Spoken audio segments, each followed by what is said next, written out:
하나님 말씀 함께 보겠습니다. 요한복음입니다. 요한복음 13장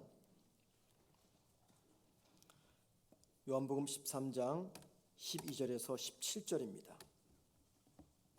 신약성경 제성경책으로 170면에 있습니다. 요한복음 13장 12절에서 17절입니다.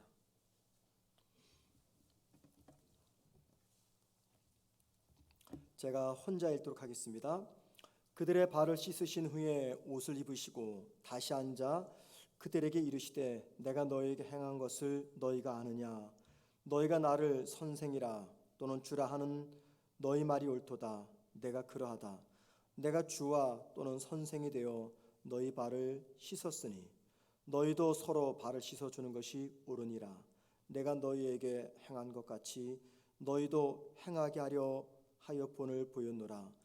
내가 진실로 진실로 너희에게 이르노니 종이 주인보다 크지 못하고 보냄을 받은 자가 보낸 자보다 크지 못하나니 너희가 이것을 알고 행하면 복이 있으리라. 아멘. 여러분 많이 힘드시죠? 시작이 반이라고 딱 반이 됐습니다. 이제 반만 지나가면 끝이 날 겁니다. 늘 말씀드리지만 이런 특별 새벽 기도회를 몇 주치 하거나 1년에 서너 번 하면 참 힘이 들 거예요. 그런데 다행인지 아닌지는 모르겠지만 일주일에 한 번만, 1년에 한 번만 합니다. 그래서 이제 반이 지나갔으니까는 마칠 때까지 함께 꼭 참석하시기를 부탁을 드립니다. 우리는 5개의 초상 한 분의 예수님에 관한 주제를 가지고 말씀을 살펴봅니다. 첫 번째는 인간이 되신 예수님, 두 번째는 선생이 되신 예수님에 관해서 말씀을 살펴보았고, 오늘은 세 번째로 종이 되신 예수님에 관해서 말씀을 생각해 보도록 하겠습니다. 자, 여러분, 저와 여러분은 예수를 믿는 사람들입니다. 예수를 믿는 사람을 가리켜 성경은 그리스도인이라고 이야기합니다. 그리스도인. 여러분, 그리스도인은 누구입니까? 저와 여러분은 누구이기에 우리를 가리켜 그리스도인이라고 말하는 것일까요? 그리스도인이란 믿음의 대상인 주님의 가르침을 따라 살아가는 사람들입니다. 그리스도인이란 우리가 믿는 믿음의 대상인 주님의 가르침을 믿고 따라가는 사람들이라고 이야기합니다. 자, 그런데 우리가 주님의 가르침을 따라 살아가려고 할 때 가장 힘든 것이 무엇일까요? 내 소유의 일부인 물질을 주님께 드리는 것, 이게 굉장히 힘이 든데 우린 이것을 하고 있습니다. 이것보다 더 힘든 것, 우리가 주님의 가르침을 따라가려고 할 때 가장 힘든 것, 그게 무엇인가라는 거죠. 오늘 본문은 그게 무엇인가를 우리에게 알려주고 있습니다.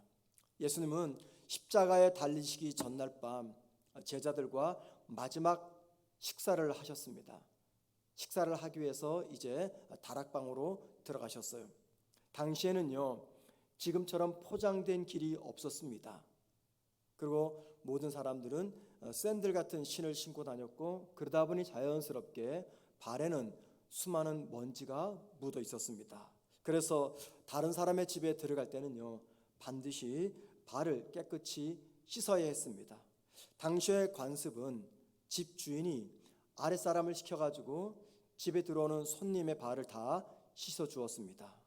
아주 부유한 사람은요, 집 현관에서 손님을 맞이하는 종을 따로 두었습니다.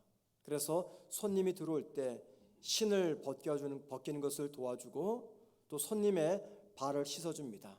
그리고 손님이 신고 다녔던 신발을, 샌들이죠, 깨끗이 씻어서 현관에 갖다 놓았습니다. 만약에 종을 두지 못하는 가정이라면 집주인이 그 일을 했습니다. 또 만약에 집주인이 여러 손님을 집에 초대하게 되면은요, 가장 먼저 온 손님이 손님들을 맞이하기 위해서 분주한 집주인을 대신해서 한 명, 두 명 그 집에 들어오는 손님들의 발을 깨끗이 씻어 주었습니다. 그것이 당시의 관례였고 풍습이었습니다. 자, 본문에서 제자들은 주님과 함께 마지막 식사를 하기 위해서 다락방에 모였습니다.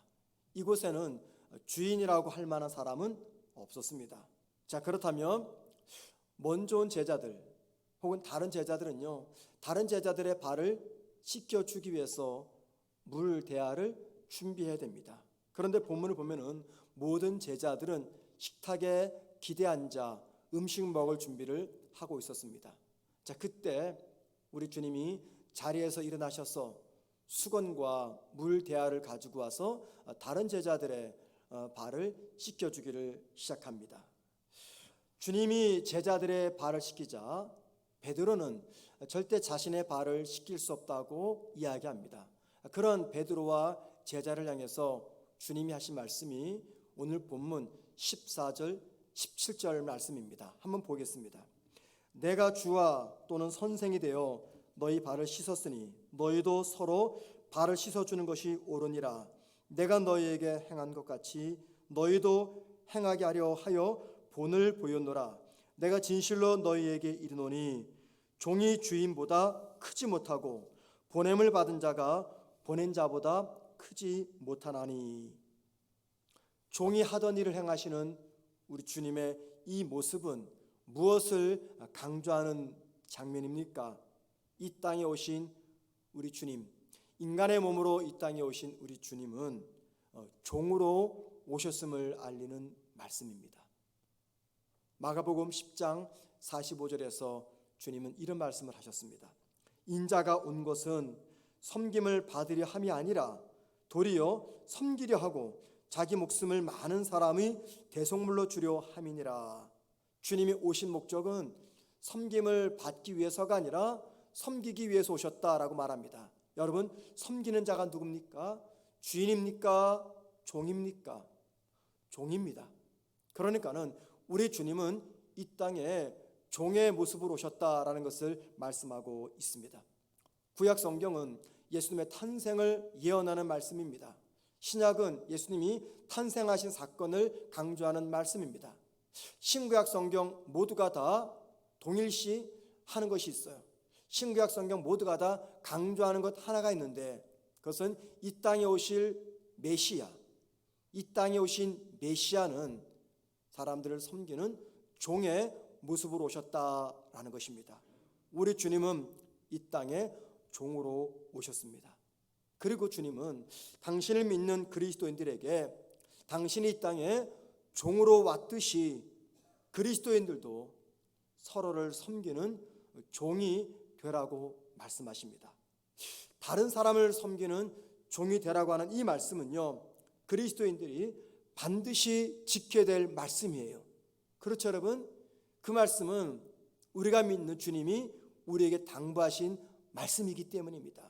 목사의 말이 아니라, 교회가 전통으로 세운 말씀이 아니라 우리가 믿는 믿음의 대상인 우리 주님이 저와 여러분에게, 모든 그리스도인들에게 공히 말씀하시고 당부하신 말씀이기 때문에 저와 여러분은 이 말씀을 반드시 지켜서 누군가를 섬기는 종의 모습으로 살아야 됩니다. 그런데 여러분, 그리스도인들이 반드시 지켜야 되는 말씀이지만 동시에 가장 지키기 힘든 말씀이 이 말씀임을 우리가 잘 알고 있습니다. 윌버 리즈라는 사람이 지은 시 중에 다음과 같은 시가 있습니다. 한번 들어보십시오. 하나님을 3달러치만 사고 싶어요. 내 혼을 흔들거나 잠에서 깨우기엔 부족하지만 따뜻한 우유 한 잔이나 대낮에 즐기는 오수에는 비길만 합니다. 그를 너무 많이 갖게 되어, 여기 그는 하나님입니다.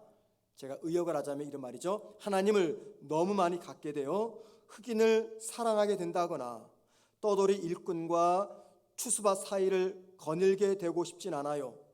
변화가 아니라 황홀을 느끼고 싶어요. 새로운 탄생보다는 따스한 모태속이 좋아요. 내겐 돈자루 속에 영생 1파운드가 필요해요. 하나님을 3달러치만 사고 싶어요. 여러분, 하나님을 3달러치만 사고 싶다는 이 시가 지금 무엇을 말하고 있습니까? 예수님을 믿지 않는 것은 아닙니다. 예수님을 믿기는 믿지만 자신에게 부담이 되지 않는 적당한 선에서 주님을 믿고 싶다 그 말입니다.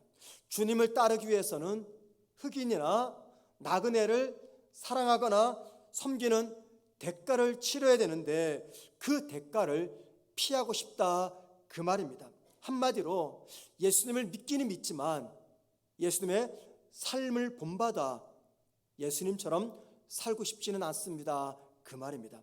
윌버 리지의 이 시는요, 오늘 저와 여러분의 이 영적인 상태를, 마음 상태를 가장 잘 대변하고 있지 않나 생각을 합니다.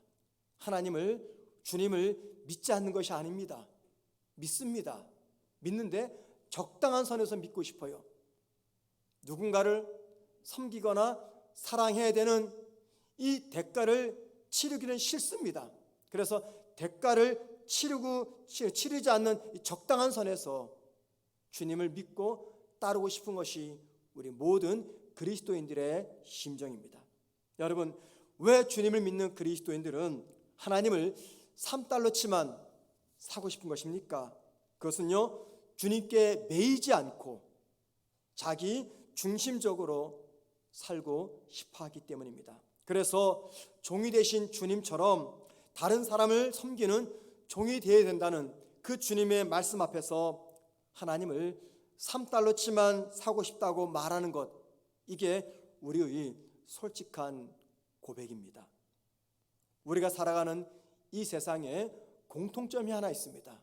신불신자 막론하고 모든 사람들이 가지고 있는 공통점, 그것은요, 자기 중심성입니다. 자기 중심으로 이 세상을 살아가고 있습니다. 결혼생활, 가정생활, 학교생활, 직장, 심지어는요, 이 교회생활조차도 모두가 다 나 중심적으로 돌아가고 있습니다. 그리고 나 중심주의는 결혼과 가정생활과 학교생활과 직장생활과 심지어 교회에서요, 파괴적인 영향을 미치고 있습니다. 나 중심적인 사고를 가진 사람들은요, 배우자를 어떻게 생각합니까? 자신이 사랑하고 돌아봐야 될 대상자가 아니라 자신의 필요를 채워주는 대상자로 생각을 합니다. 여러분, 왜 가정에서 부부 사이에 혹은 가족 간에 혹은 일터에서 그리고 모든 인간관계에서 분쟁과 다툼이 발생하는 것일까요? 왜 그렇습니까? 왜 우리 가정에, 왜 내 직장에, 내 신앙생활에 사람과 사람 사이에 분쟁과 다툼이 끊이지 않는 것입니까? 그것은요, 상대방을 나의 필요를 채워주는 대상으로 보기 때문입니다. 그러니까 한마디로 말해서 제가 결혼 주례식 때 종종 쓰는 예화인데, 나는 상대방에게 30만 을 주고 상대방에게 70을 요구합니다. 서로가 서로에게 30을 주고 70을 요구하다 보니까는 이게 충돌이 생기는 것이죠. 상대를 나의 필요를 채워주는 대상으로 보기 때문에 분쟁과 다툼이 벌어지는 것입니다. 예를 들면 우리가 흔히 볼 때 노사 간의 다툼과 분쟁이 있어요. 여러분, 왜 노사 간의 다툼과 분쟁이 끊이지 않는 것입니까? 그것은요, 결국은 다 나 중심주의 때문이에요. 자기 중심성 때문입니다. 회사를 소유하고 경영하는 사람들은요, 근로자들을 이용해서 자신들의 이득을 먼저 얻으려고 합니다. 근로자들은 회사의 유익보다도 먼저 자신의 유익을 먼저 생각합니다. 나 중심주의는요, 우리가 살아가는 모든 사회에 존재합니다. 심지어는요, 나 중심주의는 교회 생활에서도 만연해 있습니다. 우리가 예수를 구주로 영접했습니다. 여러분, 예수를 구주로 영접한다는 거, 이게 무슨 의미입니까? 더 이상 자기 중심이 아닌 주님 중심으로 살아가겠다는 고백입니다. 그거 아닙니까, 여러분들? 저 여러분이 예수를 구주로 영접했습니다. 그 의미가 무엇입니까? 지금까지는 나 중심적으로 살아왔지만 이제는 내가 그것을 단절하고 앞으로는 주님 중심적으로 살아가겠습니다. 그 고백이 주님을 나의 구주로 영접하는 의미입니다. 그런데 많은 그리스도인들은요, 말은 그렇게 하는데 주님 중심이 아닌 자기 중심으로 살아가고 있습니다. 나 중심주의를 가진 사람들이 우선적 관심이 무엇입니까? 이 일을 통해서 나에게 어떤 유익이 주어지느냐라는 것입니다. 이 일을 통해서 내가 어떤 이득을 얻는 것이냐라는 것이죠. 예수님은 우리가 사는 곳이 어느 곳이든, 그곳이 가정이든 시장터이든 학교이든 일터이든 심지어 교회이든 어디서건 다른 사람을 섬기는 종이 되라고 말씀하십니다.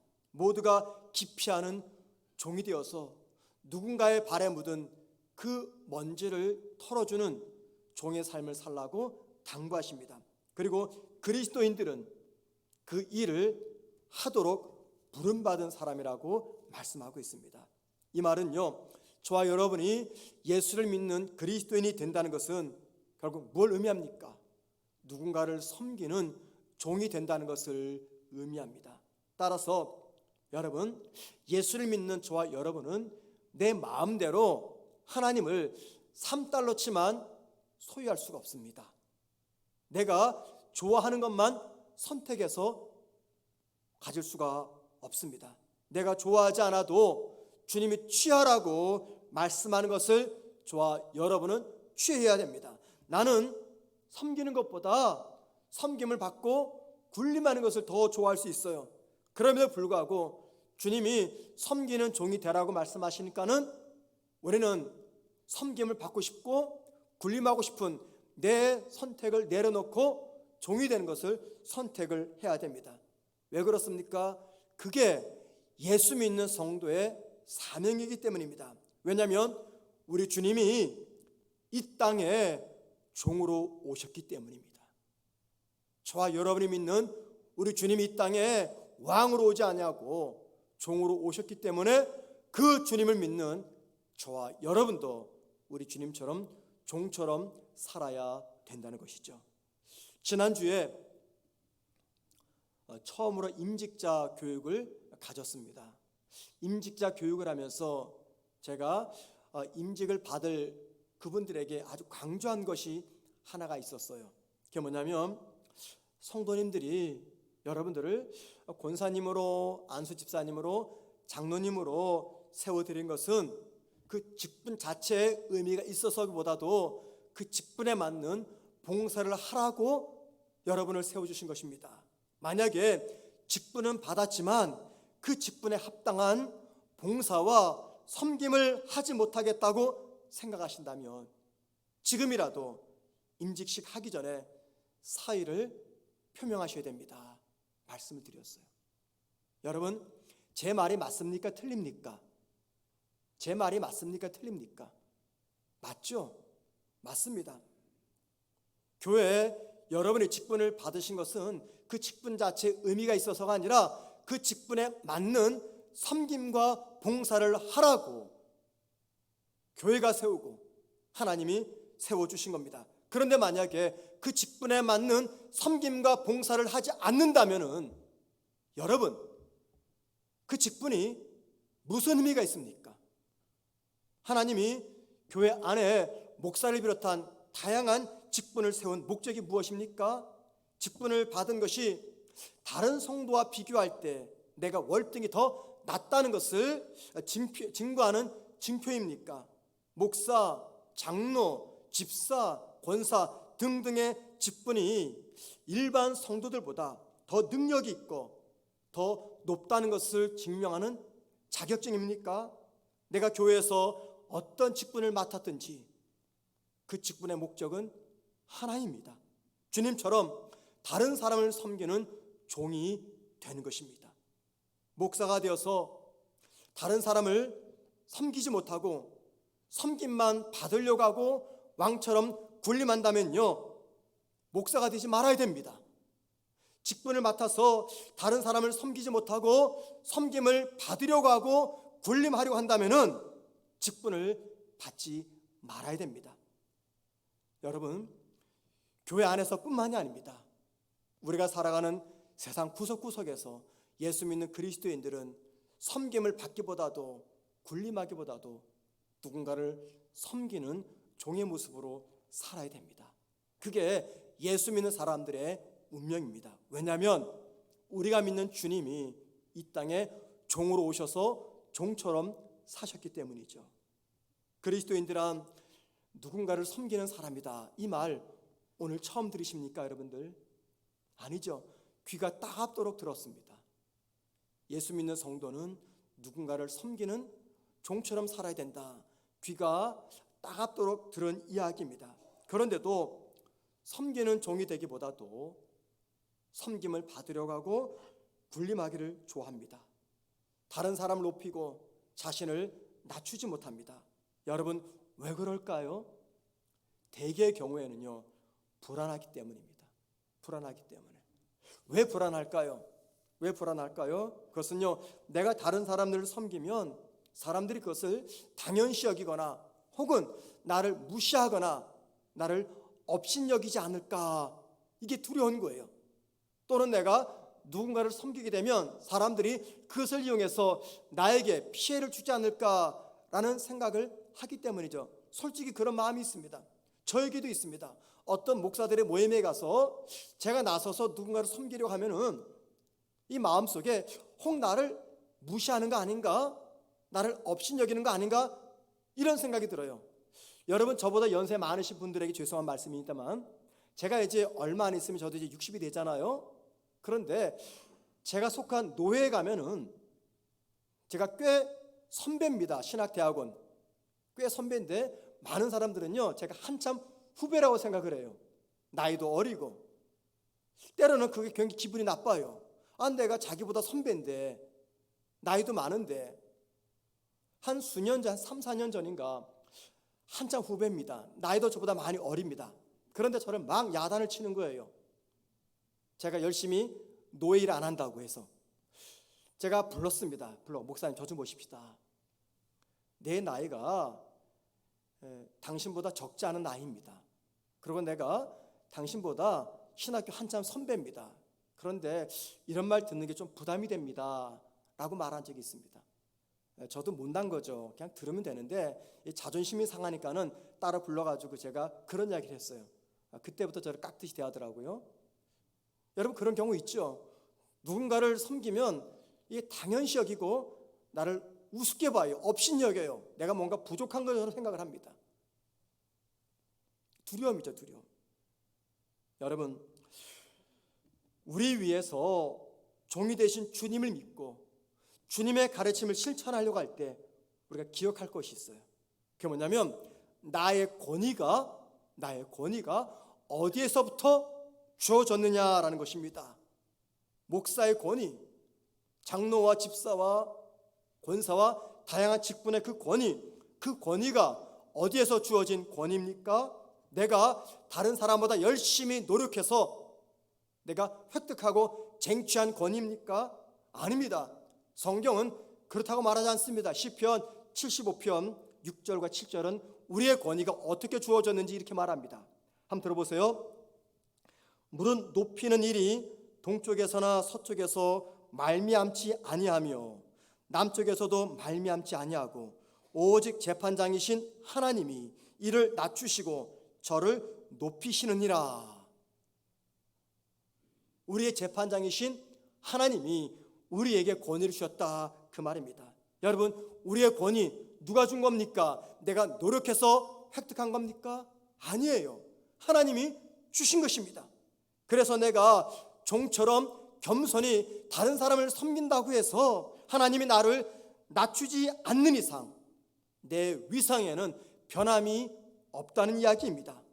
그러므로 내가 종처럼 다른 사람들을 섬기면요, 사람들이 그것을 당연시 여기거나 나를 우습게 보거나 나를 업신여기거나 또는 그것을 이용해서 나에게 피해를 주지 않을까 불안해하지 마십시오. 하나님의 능력이 사람의 능력보다 부족합니까? 아니죠. 우리의 권위는 하나님이 주시는 겁니다. 그래서 이 하나님의 주권을 믿는 분들은요, 아무 걱정 없이 자신을 기꺼이 종처럼 낮출 수가 있는 것입니다. 자신을 낮추고 종이 되어서 다른 사람을 섬기는 일이야말로 진정한 용기와 믿음이 필요합니다. 여러분, 어떤 용기와 어떤 믿음이 필요할까요? 만약에 나에게 권위가 있다면 그 권위는 내가 노력해서 쟁취한 권위가 아니라 하나님이 내게 주시면서 종노릇하라고 맡겨주신 권위임을 믿는 믿음입니다. 그리고 내가 아무리 낮은 자리에서 다른 사람을 섬기는 종이 된다고 해도 결코 나는 망하지 않는다는 용기입니다. 이 믿음과 용기가 필요합니다. 이번 한 주간 대한민국에 있는 수많은 교회들이 고난주간을 맞이해서 특별 새벽 기도회를 진행하고 있습니다. 모든 교회들이 이 한 주간 특별 새벽 기도회를 진행하고 있어요. 자, 여러분, 왜 수많은 교회가, 그리고 왜 우리 교회가 이번 한 주간 이 코로나 감염의 위험 속에서도 특별 새벽 기도회를 진행하고 있는 것입니까? 무엇 때문입니까, 여러분? 단지 주님이 고난 당하셨음을 기념하며 기억하기 위해서입니까? 그러면 여러분, 굳이 모이지 않아도 돼요. 그냥 나 혼자 조용히 집에서 말씀 묵상하면서 주님의 고난을 기념하며 기억하면 됩니다. 단지 기념과 기억이 목적이 아니죠. 왜 우리가 힘든 시간, 코로나 감염의 위험을 무릅쓰고 함께 모여 고난주간 특별 새벽 기도에 모입니까? 그것은요, 저와 여러분이 이 땅에 종으로 오신 우리 주님처럼 다른 사람을 섬기는 종이 되기 위해서, 그 말씀을 깨닫고 종처럼 살아가기 위한 힘과 능력을 얻기 위해서, 다시 한번 내 모습을 겸손히 검토하기 위해서 이 기도회를 참석하고 있는 것입니다. 여러분, 우리가 믿는 주님 종으로 오셨습니다. 그리고 당신이 믿는 저와 여러분에게 우리 역시 이 땅에서 겸손히 낮아져서 다른 사람들을 섬기는 종처럼 살라고 말씀하고 있습니다. 이건 당연한 말씀인데 살기가 너무나 힘이 듭니다. 그래서 저와 여러분에게는 하나님의 도우심이 필요합니다. 이 새벽에 기도하실 때, 주님, 나도 주님처럼 종처럼 살기를 원합니다. 내 힘으로 살 수 없으니 성령의 도우심으로 종처럼 살아가는 나로 인도하여 주옵소서 하는 마음으로 간절히 그리고 겸손히 기도하심으로 주님처럼 종으로 살아가는 우리 모두가 되기를 주님의 이름으로 축원을 드립니다.